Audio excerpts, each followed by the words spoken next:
Salam, hər vaxtınız xeyir əziz izləyicilər. Kanalıma xoş gəlmisiniz. Bu günləri mən sizə qabığı soyulmuş ərik mürəbbəsinin hazırlama qaydasını göstərirəm.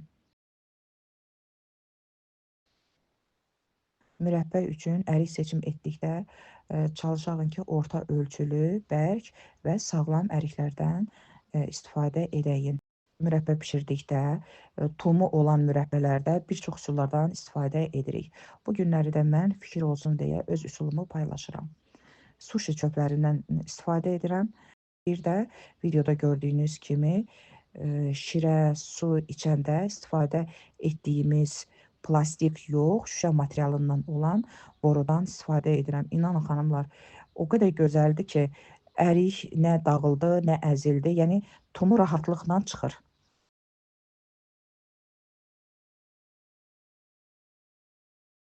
Tumlarının hamısını bu cür çıxardıb yığırıq bir qaba. Sonra bu tumları sındırıb ləpədən istifadə eləyəcəm. Bu günləri mən bacılarımın üsulu ilə hazırlayıram. Sağ olsunlar, köməyə də gəliblər. Əriklərin tumları hamısı çıxarıldı. İndi də mən kartof soyanla əriyin qabığını soyuram. Baxın bu cürə.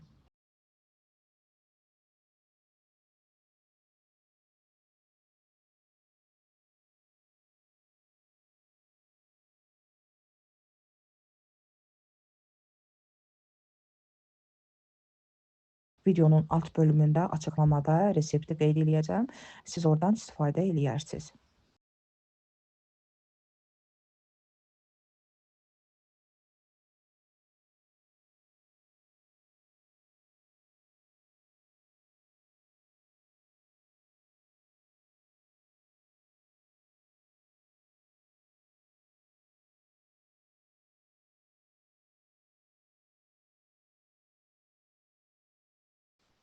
Demək, əziz xanımlar, bütün əriklərin hamısının tumu çıxdı. Yığdıq bir qaba, tumları sındırıb ləpəni istifadə edirik. Əriyin soyduğum qabıqları mən cəm eləyəcəm. Yəni, heç bir itkisi olmur. Ləpənin üzərinə qaynar su əlavə elədim. Kənarda 5 dəqiqə saxladıqdan sonra üzərində olan pərdəsini soyub ərikləri bir-bir doldururam.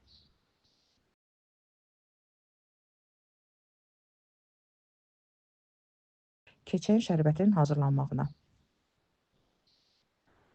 Ləyənə 3 kilo şəkər tozu əlavə eləyirik. Üzərinə 1 stəkan yarım su əlavə edib qarışdırırıq.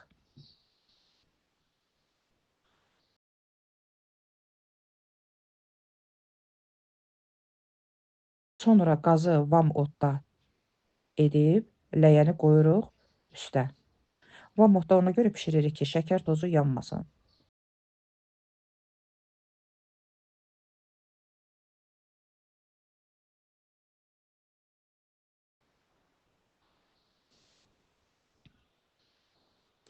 Qarışdırırıq, tez-tez qarışdırırıq. Baxın, artıq şəkər tozu əriyir.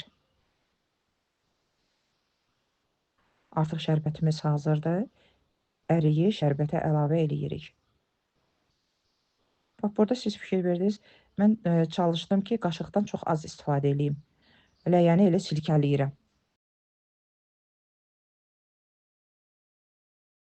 Yəni, qaydalara riayət eləsək, inanın ki, heç bir ərik əzilmir, dağılmır.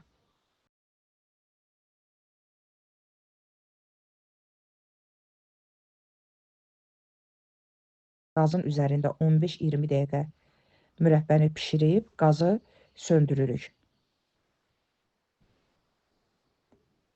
Əriklər tam şərbətin içində qalır. Mürəbbə tam soyumalıdır.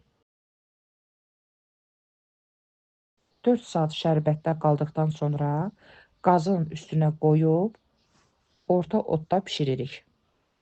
Fikir verirsiniz, artıq qaynamağa başlayır.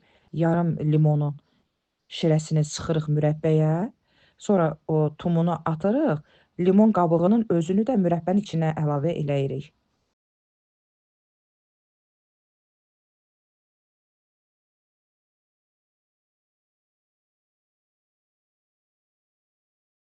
Əziz izləyicilər, videonu sona qədər izləyin ki, bütün xırda detalları, incəlikləri görəsiniz.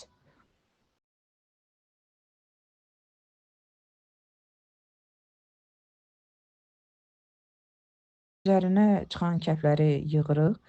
Əziz xanımlar, limon xarlamağın qarşısını alır, suyu şəffaf eləyir, parıltılı eləyir. Yəni limon uzun müddət mürəbbəni saxlamağına çox kömək olur.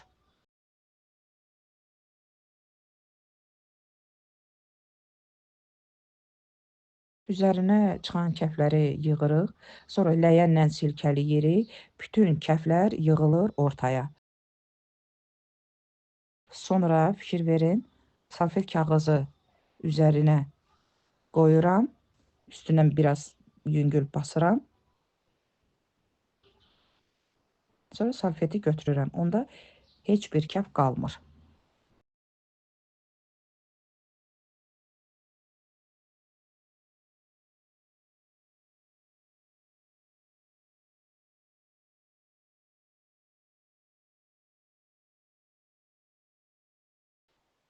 Baxın, burada mən qab götürürəm, biraz suyundan əlavə elədim. 1 dəqiqə soyuyur, sonra fikir verirsiniz, yəni qatılığını görürsünüz necə gözəl alınıb.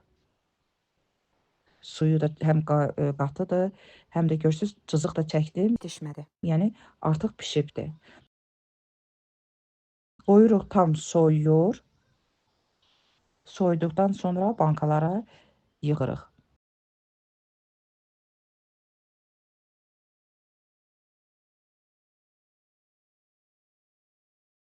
Fikir verirsiniz necə gözəl alınıb, suyu necə şəffaf, qatı, mürəbbənin özü dən-dən.